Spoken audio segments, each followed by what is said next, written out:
Fenton calling. And he was calling us back because it was the day the Curvis moves. But I'm not used to Fenton calling. And so I'm in the cabinet getting something, and boom, this incredible bottle of Bushmills that I bought at the Bushmills distillery in Northern Ireland last year. Oh no! All over. I mean, gigantic bottle all over my kitchen floor. As Fenton's calling, so I pick up and I'm like, "You're not gonna believe it! I just bought, like for 5 minutes we're like shooting the breeze about whiskey and how like I just dropped this incredible bottle." By the time that I got off the phone with him, I was drunk. Like the vapors of that whiskey had overtaken my entire house, and I was like, honestly, I couldn't even speak at the end of the call. He finally goes to me, he goes, I go, actually, it was the perfect way that he ended the call. I'm like, I hear you fired a bunch of scouts. He goes, I think you should go clean up that whiskey. and he goes, and make sure you're not barefoot. And that was my last conversation with Fenton telling me That's fantastic. I got to interject here. Yeah. So my dad tried to make wine at one point in my young life. We go to church one Sunday. We come back from church, and we had a beagle, right? And my dad was making the wine in our pantry. Well, my dad didn't know what the hell he was doing. So the wine bottle exploded. It soaked into the dog food. My dog ate all the dog food. My dog was drunk for 3 days. Yeah. And that's awesome. It was great. But to get back to my original point on Todd is like a lot of this stuff, you don't need to be a sports writer to think of it. I mean, just figure this right now. There are 31 teams in the NHL. Joe Thornton's career is winding up. He's been in San Jose forever. Do you think on a 1-year deal as a free agent, he's coming to Minnesota?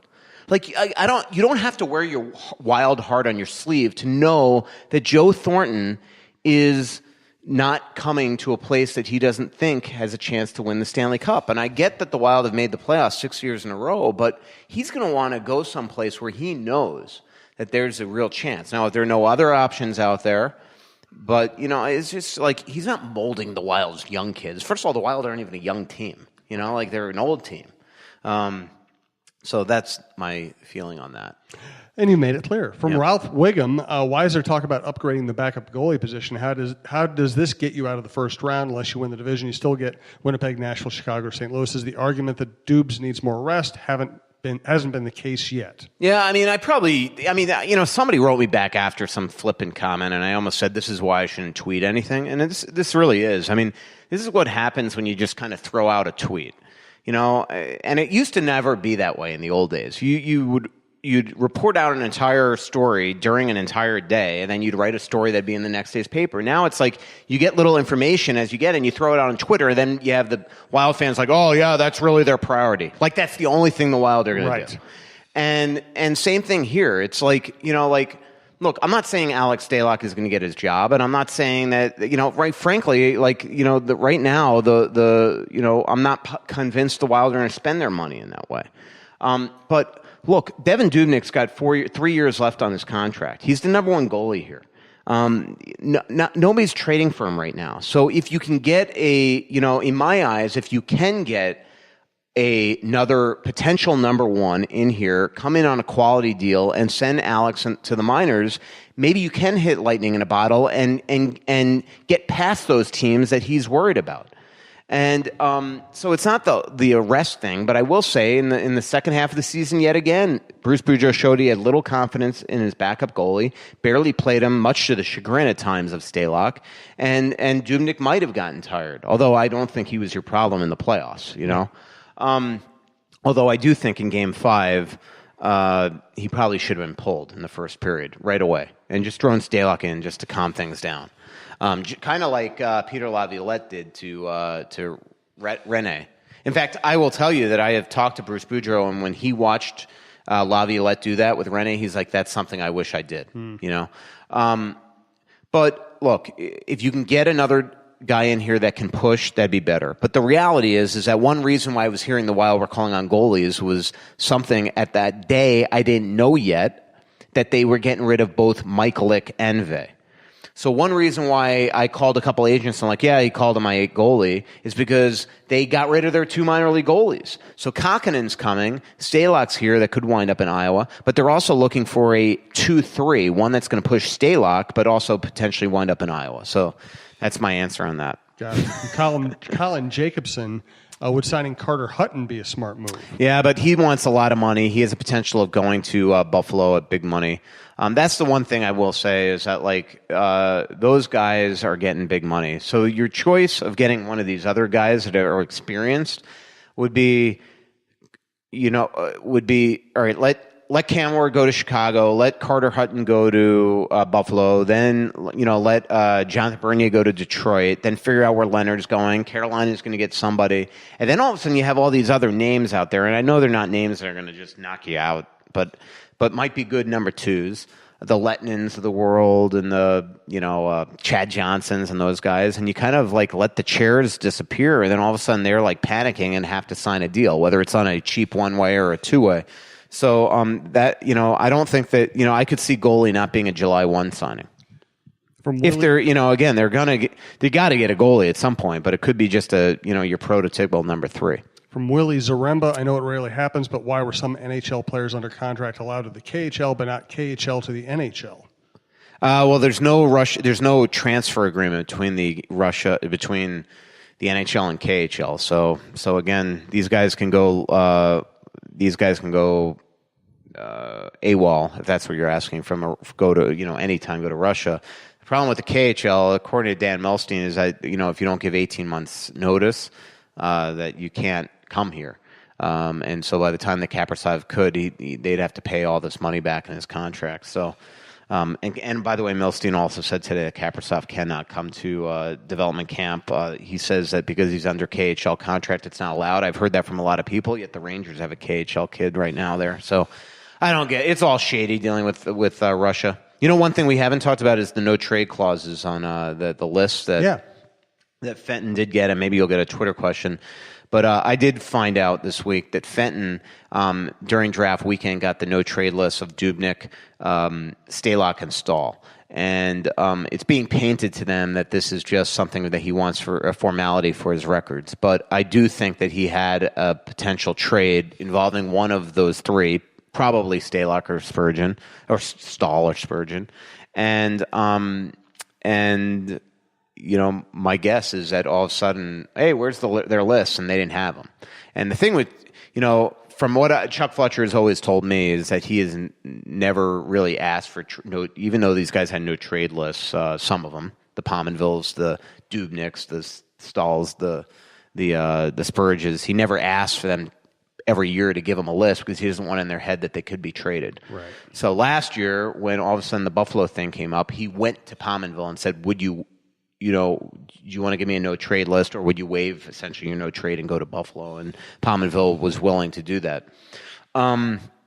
So my guess is that he had this thing, and he didn't have it, and so now he's got it. So I do think there is a chance still that Spurgeon or Stahl is in a trade.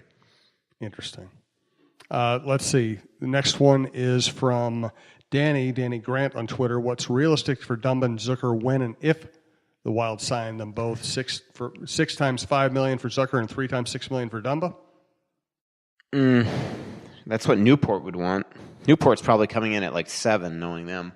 Dumba's agent. I would have no problem with the Zucker deal. Although I know the Wild would love it to be below 5. Dumba, I don't know. 3 at 6 is dangerous to me because, what would he get in ARB has got to be the first thing. And would he get 6 in ARB? I don't think so. And to me, if you go short term on 6, the Wild have the right. So I don't know why you would go and just give him that type of money on a short term deal. The Wild were buying out unrestricted years for Granlund, 2 of them. So they had to go that price, and Granlund got less than Dumba. And to me, the second you go 3 years on 6 on Dumba, if all of a sudden he does hit a home run, next thing you're going to be knowing you're going to have to sign this guy to 8 or 9. So I don't think that you want to go that high with him. And so we'll see what happens. From our old friend Rebecca, is the organization aware of how disappointed fans were with their 24th pick last week? With that one move, they essentially deflated any hope I had for a different team next year. Well, I mean, they 24th pick in the NHL draft. Yeah, that guy was not coming no matter who you got. They weren't going to help next year anyway. Yeah. So if I'm understanding the question right, that was not that was not going to happen. In terms of being disappointed, look, I'll just say what I always say, and I know that like some jackass that got blocked on Twitter today called me a yes man. Like, I'm sorry, I'm not going to trash the pick. I wrote it as fact the other day. To me, that was my job that night. Is everybody in the world didn't think this guy was a first-round pick, but I don't know. So they're the ones that have seen him. I haven't. So and I don't think that everyone in the world that are these draft experts has gone to Sweden to go scout their junior men's league teams. They're below men's league. So look, until we see this guy come over here, I'm not gonna judge. Now, in 3-4 years, if the guy's a bust, or they could have one of these 3 or 4 guys that they might arguably passed up become a stud. Yeah, you second guess it. It's kind of some people in the Wild organization aren't speaking to me right now, and probably will never speak to me again after my draft analysis last week on Brent Flair's tenure as the Wild GM, where I went over their picks and misses and things like that. But that's when you go over it. It's all facts. Yeah, that's when you go over it. Like, I don't know about Philip Johansson. So just because, would it? Let's put it this way. I don't even remember a kid's name, Volino. Would it make Rebecca so much more optimistic that they took a guy that she also didn't hear of? So to me, it's like, let's wait and see if this right shot defenseman, like in 2 years, if Spurgeon is gone, and there's a very good chance that he could be gone, because he's already at 5'7", so he's going to make a 5'1", so he's going to be more expensive at 30, so there's a good chance he's gone. It might be very good that the Wild drafted that right shot defenseman. They don't have any other right shot defenseman other than Dumba in the organization that's worth a damn. So, that was unfair because Belpedio is not going to be Spurgeon, but I think Belpedio has a chance of being a really good player. And Ryan Murphy's just who he is at this point. So I don't know. I just think I'm not trying to be dismissive of the question, but in terms of the overall tone of the question, Philip Johansson is hardly the person that should make you give up hope for this upcoming season. Signing a bunch of Greg Patterns might, if all of a sudden it's the same team coming in next year and it really is literally just tweaks that were made and it's the same core and we know the way the story is going to end at the end of the day, then you have a chance to be deflated. From Noobs, Neil Donarski, I think, on Twitter, how much is Suter's injury going to dictate what Fenton and company are willing to do trade-wise this summer, especially considering Brodin? Well, I do think that they're hesitant to trade Brodin right now because of Suter's injury, but I do think that they're fairly as optimistic as you can be that Suter's going to be ready by training camp. He thinks he is. Everything I've heard from behind the scenes is that things are going as planned, but look, the reality is we're not going to know until he's skating and on the ice and turning and planting his feet and things like that. So I think it is something that could happen, and maybe that's why they were calling around on left shot D the last little while, is to get some insurance if so. But I do think it's good that we saw that Sealer is such a good. I don't think that was a mirage what we saw, and I think Soucy's a good player. Very pointed question from Wicked Ginger. Have our lives as well-informed fans come and gone with the dawn of GMPF's regime? The last week has been one of the most info-starved, miserable periods of Wild fandom I can remember. Whoa. Yeah, I could think of worse times. Again, you got to be patient. Like, if you want him to make that Arizona trade, you're going to be disappointed. It's better. I think his point is that he doesn't. This Wicked Ginger doesn't think that Fenton's going to be very forthcoming with interviews. I see what you're saying. Yes. Yeah, he's not. He told me. Trust me. When I broke that Arizona trade last week, he and I talked on the side, and he made it clear. Look, I'm not an information giver. And he keeps everything close to the vest, kind of like in that Peter Chiarelli, Lou Lamoriello mold. And so it just means that I'm going to have to work harder to get information, and sometimes it's going to tick him off. I'm sure he was fuming the other day that I found out that he asked